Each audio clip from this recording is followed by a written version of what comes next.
Assalamu alaikum.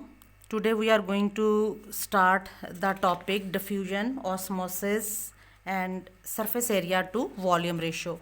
I already sent you a video regarding these topics, but today I am going to summarize these topics again for your convenience. Okay. So what is diffusion? Diffusion is the movement of molecules or ions from a region of higher concentration or the place where they are high to place where they are low. For example, here you can see that at this side you can find more number of molecules, and at this side their number is very less. So the movement of molecules from higher concentration mean where their amount is more to where their amount is less. So higher concentration to lower concentration is called diffusion. And for example, we are showing the higher concentration with this line and lower concentration with this line, and we have to remember the important rule for diffusion, that the steeper the gradient difference for a substance, the faster the rate of diffusion will be. So it's mean if number of molecule at one place more and number of molecule at one place is less, so their difference is more. If their gradient difference is more, the movement will be more quicker from this side to this side. If this difference is low, then the movement of molecule will also be low, and this movement of molecule will remain continue when these number of molecule, when till that time they become evenly distributed in this vessel or in this box or in this area.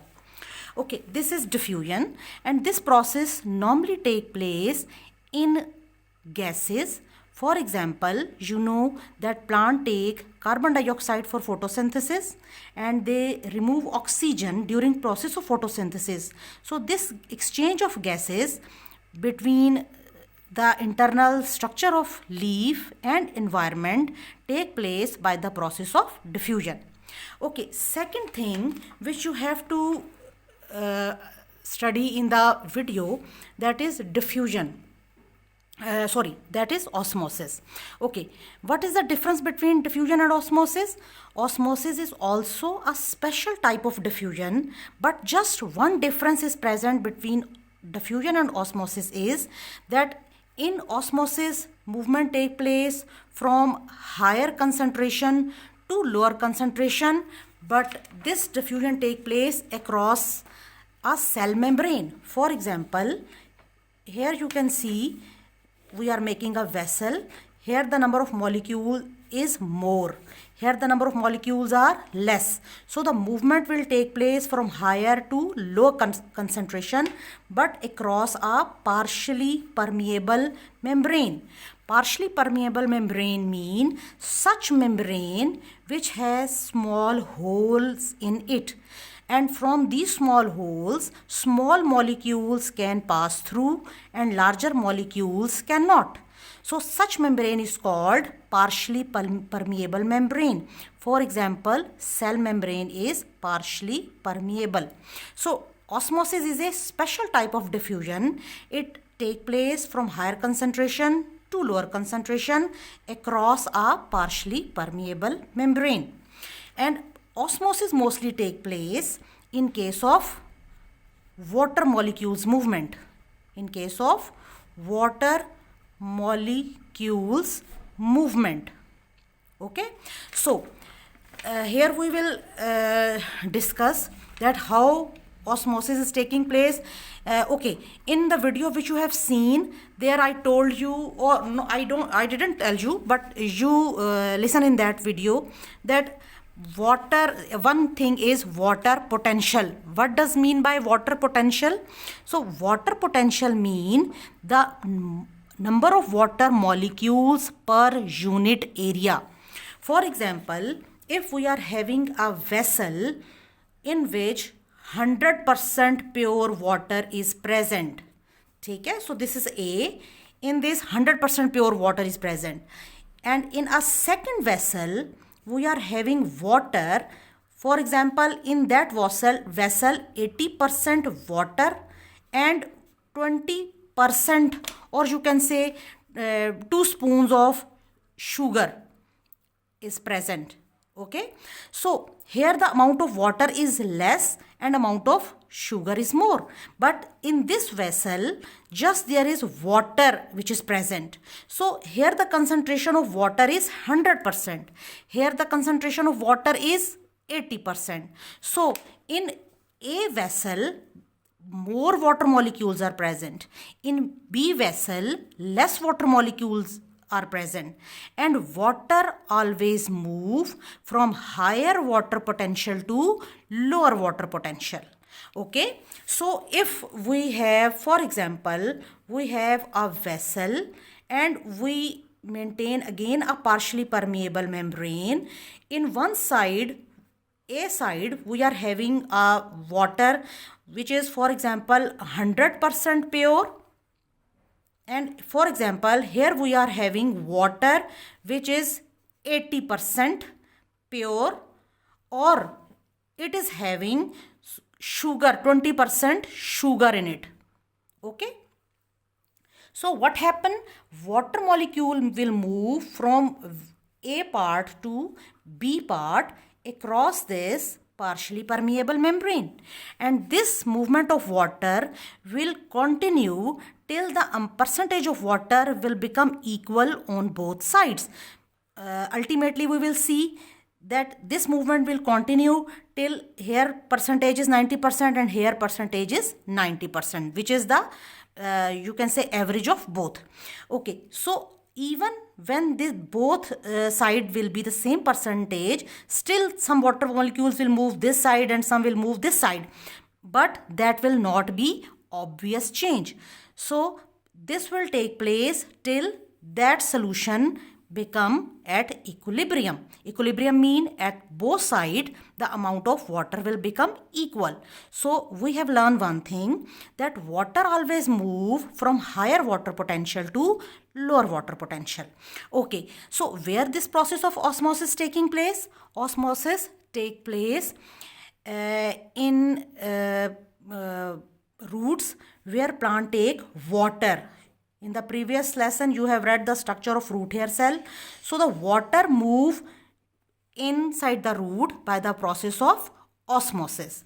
Okay, now you have read about diffusion, osmosis and partially permeable membrane. One more thing which you learn in the video was that what will happen if we place a plant cell in a solution with higher water potential.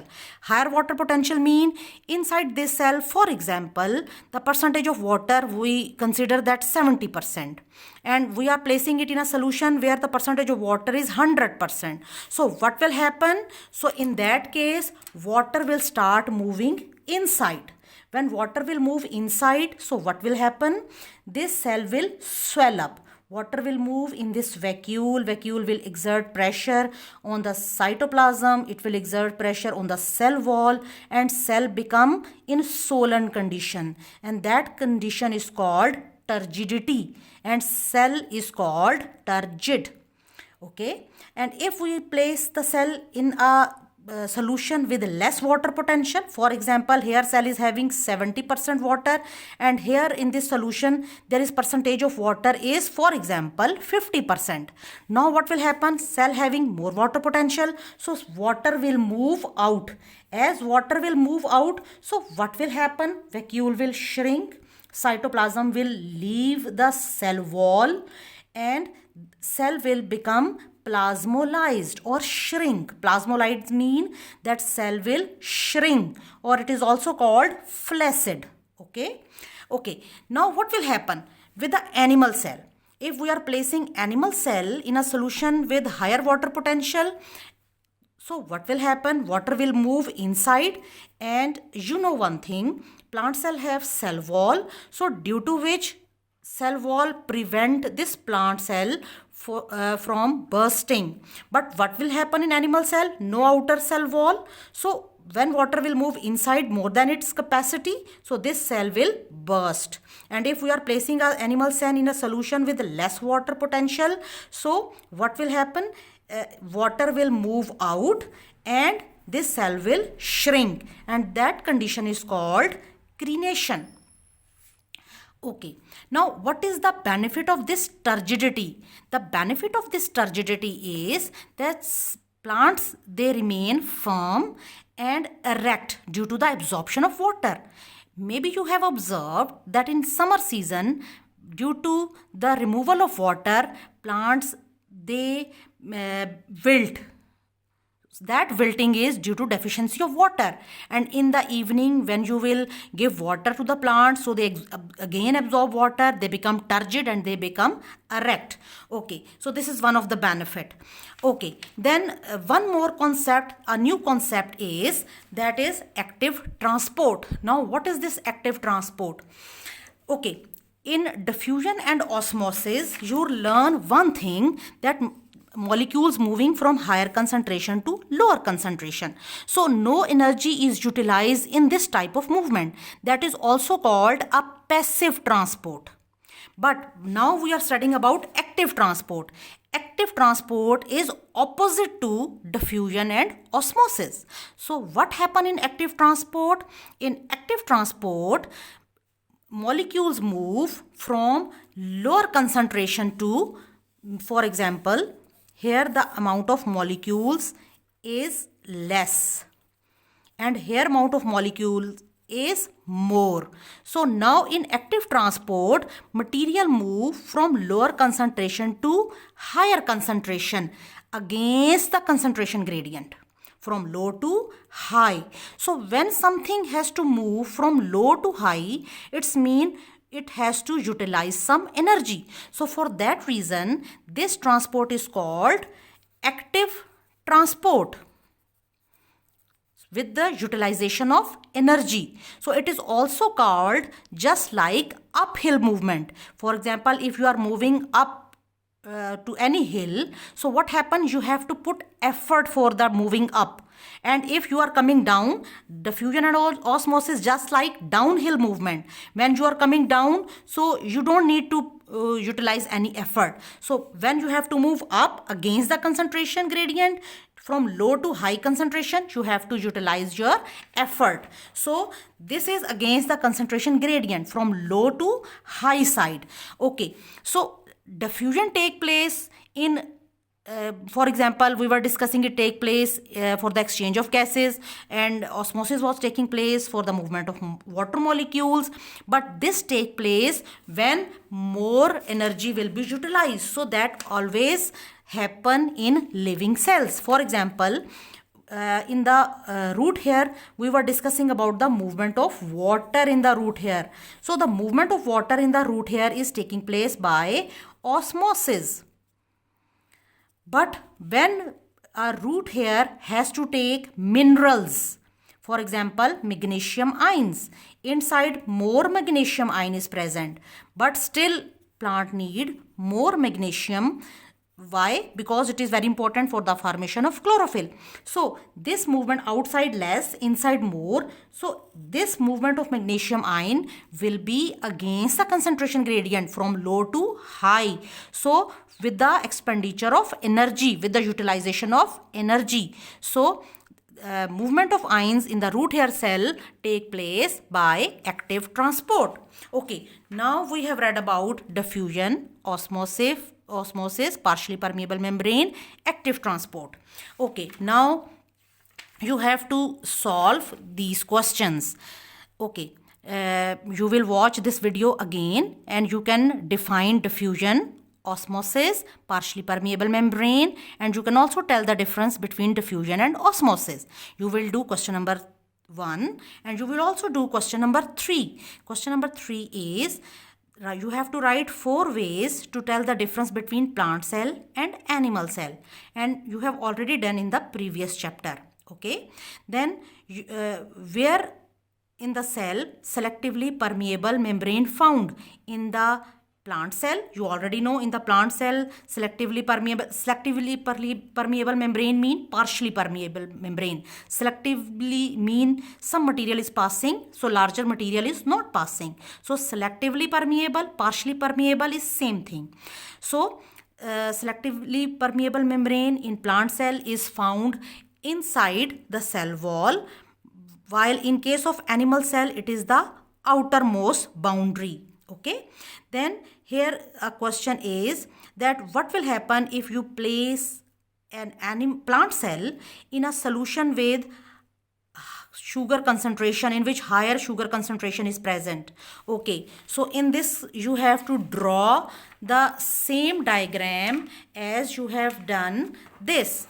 Okay, when you will place a cell in a higher concentration or in a solution with higher salt concentration, mean less water potential. So what will happen? Water will move out, cell will shrink, and it will become plasmolyzed, and condition is called plasmolysis. So all of you have to solve these two questions in your notebooks, and you have to upload your assignment. So I will check what you have done and who is the most intelligent one and doing his work first of all. And okay, then I will check who is coming at number 2, 3, 4. I come to know that I think 7 students are in my class. And those students are Bisma Shaheen, Sameen Sadruddin, Muhammad Azlan, Muhammad Tosiq Haider, Dwar Salan, Hibba Khan, and Noore Chashman. If any other student is present, please do mention me, and bete do complete your work. I will be very happy to see that you are doing your work. Okay bete, best of luck. Allah Hafiz.